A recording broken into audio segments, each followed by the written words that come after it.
Hey guys, welcome back to another Warframe video. Today I want to be taking a look at the Ferox, but more specifically the tether mode of the Ferox, because it received a little bit of changes here and there that made it a little bit better. The procs are more consistent, and the damage, the pull on the actual radius of the weapons a little bit better.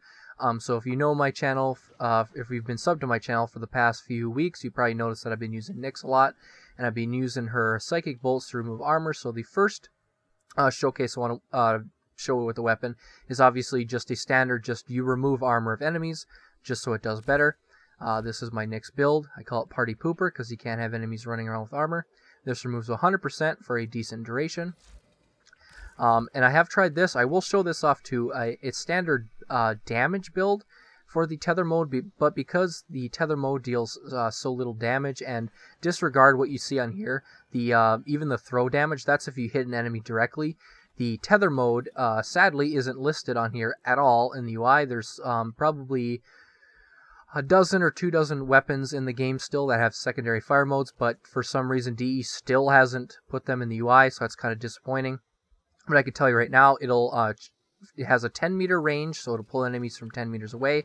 It'll deal 150 electricity damage every 2 seconds.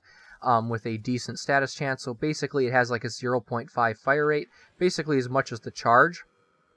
So obviously if you speed up the fire rate, it's going to attack faster. Now the secondary fire mode, however, it's not affected by multi-shot at all.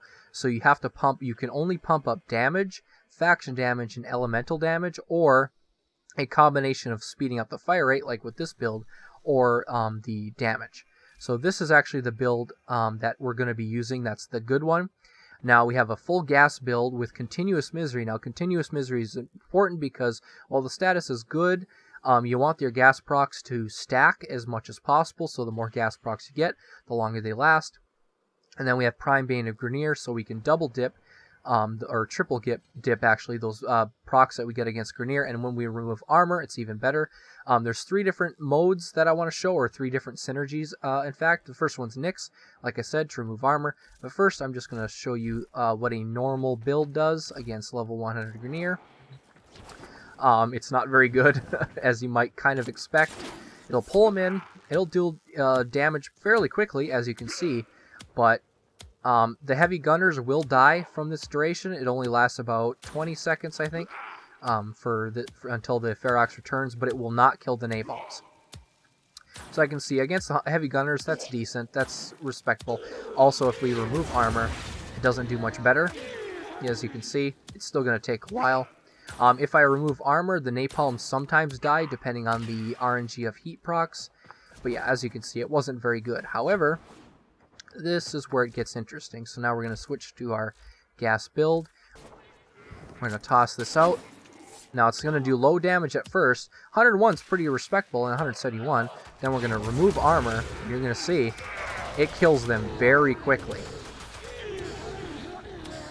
It's very respectable. Then we got to refresh these, and they'll die very quickly. We got 2,000 gas procs.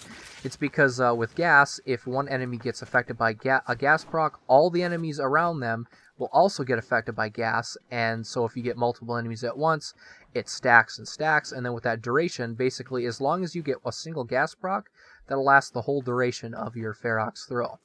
And we basically have the same build, except we swap out Prime Bane of Grenier for a normal Bane of Corpus. Now, if you have Prime Bane of Corpus, you could use that, but honestly, because Corpus are already weak to gas, this is more than enough to make the gas procs very deadly. So we're actually going to bump up the level to 160 and use Eximus, which are actually slightly resistant to some of these damage types.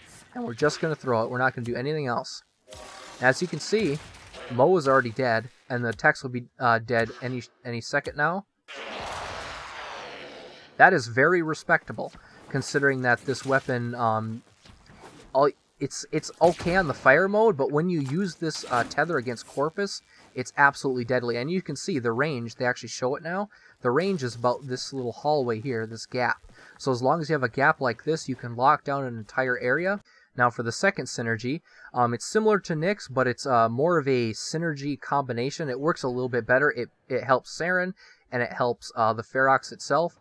Now, as you might expect, Saryn can remove armor with her first ability, and with this tether mode, as long as you have your Toxic Lash, setup, which is your third ability, the tether mode will actually pop spores of enemies that get close. Now for this test with Saryn, I'm actually going to keep the level at 160 because with this, you're going to want them to be high level anyway. All I'm going to do is use Toxic Lash, and I'm going to cast a single spore. And as you can see, the corrosive procs are just building up. And it's going to eat them. Either way, their health's faster and faster. Look at that. It just blows them away. Now, if any enemy was around here, say we got a new wave incoming, and they walk over here, they're going to get attacked by the spores, and then, like I said, they get in this radius, they get pulled in, and they're forced to stay in this center with all that gas procs. And, of course, there's another good thing. If you're using, say, the Orvius, which I have equipped right now with a Condition Overload build, this works even better. We already got a few procs. That's a Gas Orvius. Now it's going to one-shot. Yeah, I didn't even need to cast it again. It almost one-shot a lot of those enemies, and they were only procced with Corrosive a few times, and it was already eating away at their health. So with Saryn, the Ferrox Tether mode is very excellent, as long as you use your 1 and your 3. And even better, if you run into that group and press your 4, now they all have half health too, so yeah, Saryn's pretty powerful with this. Now for the third and final synergy, it might be something that you wouldn't really expect, and it's actually with Harrow. Now, with Harrow's second ability, you gain fire rate. So first of all, it'll boost your the time that it takes for this weapon to tick over, so you get faster gas procs. So that synergizes well with this. And with that second ability on, you gain health regeneration as you deal damage, and you pulse that damage in your affinity radius. So every ally within your affinity radius now shares that pulsing health.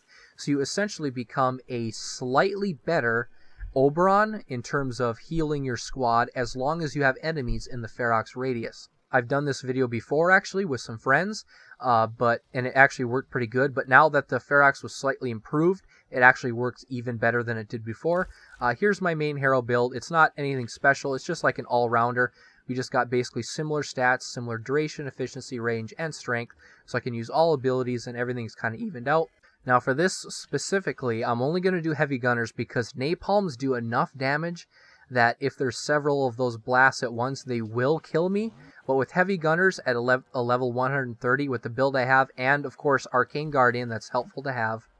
If you don't have Arcane Guardian, the enemy level for this to be effective, to basically heal faster than you're damaged, is about level 70-ish or so. But for this, I can do level 130. Now for this, we're going to go in here. We're going to cast our 1 to try to get some shield. Use this, and then throw our Ferox down. Now it's going to tick over faster, a little bit faster, and now we're gaining pulses of health. You can see that on my chest. Now, as long as... Okay, see? I'm actually regenerating health faster than they can destroy it. So as long as there's enemies in this group, I can heal perfectly. And so is my companion if they were getting hurt. See, see, that time they just about did it because it was only one enemy getting affected. But as you can see, that was actually pretty darn good. I can constantly heal from level 130 gunners constantly shooting me. Now remember, except for that Arcane Guardian, I have no other extra resistance to my health. So if, say, like a Ballista was able to one-shot me, they'll still one-shot you with this build.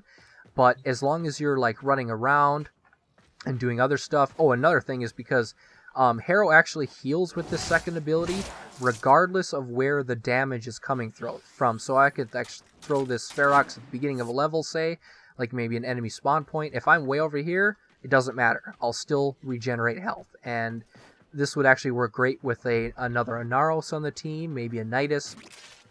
Anyone with a very large health pool, because you can constantly be healing them as long as enemies are within range.